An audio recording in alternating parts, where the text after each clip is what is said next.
Hello guys, magandang hapon sa inyong lahat. As of now, May 19, 2024, mga kaibigan, Monday afternoon tayo nagsisimulang tape ng ating short video for today. Okay guys, ang ating tatalakayin ngayon is yung history at taas ng Mount Daraitan, Tanay Rizal. Okay, ito nga po pala sa mga wala pang akit dyan at hindi pa po alam yung mga history.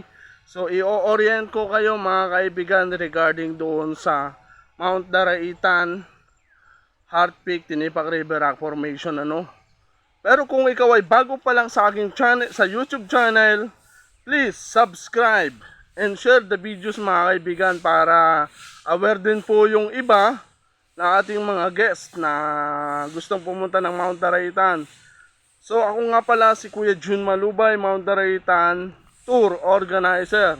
Okay, bali ang Mount Daraitan po ay may taas na 2,300 feet above sea level. Ito po ay nilalakad ng 3 hanggang 4 na oras conforme po sa ating pacing. Meron po tayong Station 1, Station 2, then Station 3. Pag nakadating na po tayo sa Station 3, meron po tayong 5 minutes break na kung saan pwede po tayong magmerienda, uminom ng tubig, at magpahinga. So another 15 minutes pa po yung lakad, papunta po sa Mount Daraitan Summit na kung saan ito na po yung pinakang peak. So ano po ba ang pwede natin gawin sa Mount Daraitan Summit? Ano po ba yung mga activities na ginagawa ng ating mga guests? Unang-una po, magpapahinga sila pagkatapos nila doon. Ibibigay ang kanilang cellphone sa kanilang tour guide, then pag sila na po yung schedule na nakapila na magpipicture doon sa pinakang picture sa mga Rockies, so sila po yung magpipicture. After po ng picture taking nila, balik po tayo sa Station 3. Another 5 minutes na naman po yung break, water break, pwede pong uminom, magmerienda, kumain. So ang ating tourist destination after po ng Mount Daraitan Summit is proceed po tayo sa Heart Peak na kung saan may mga rules and regulation din po kami pinagbabawal na bawal po humiwalay sa tour guide kasi marami pong mga naliligaw dito. So mahirap maghahanap po sa bundok. Kaya kung ano po yung mga rules ng tour guide natin, cooperate lang po kayo sa kanila, So ito na po yung Heart Peak mga kaibigan. Same status po tayo, ano po ba yung pwedeng gawin doon sa Heart Peak, So doon, bibigyan nyo rin po yung inyong cellphone, then sa tour guide, tapos pipicturean po kayo ng tour guide.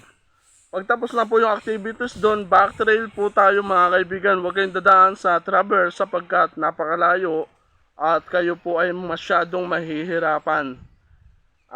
Pagkatapos po, bago before lunch mga kaibigan, siguro nasa jump off base na tayo sa may restaurant. Kakain muna kayo ng tanghalian. Pagkatapos ng tanghalian, 5 minutes break, pahinga. Tapos ang last tourist destination po natin is Tinipak River Rock Formation. Pero guys, tatandaan nyo, kapag kaya pa, pwede po tayong tumuloy doon sa Tinipak Cave na kung saan ito po ay sakop ng Quezon.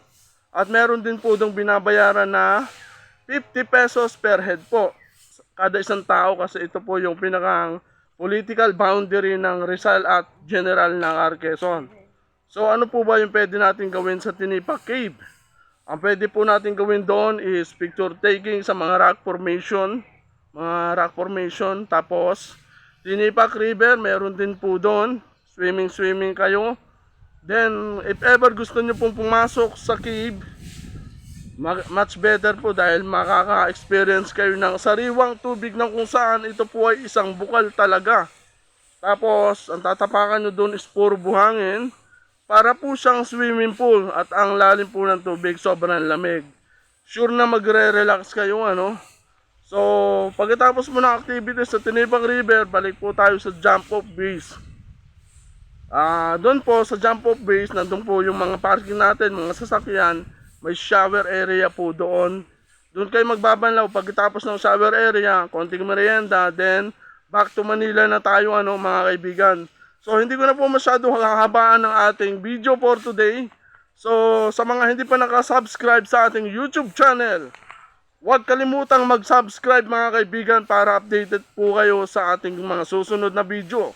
So, ito po si Kuya Jun Malubay, Mount Daraitan Tour Organizer, at ingat po tayong lahat. Bye!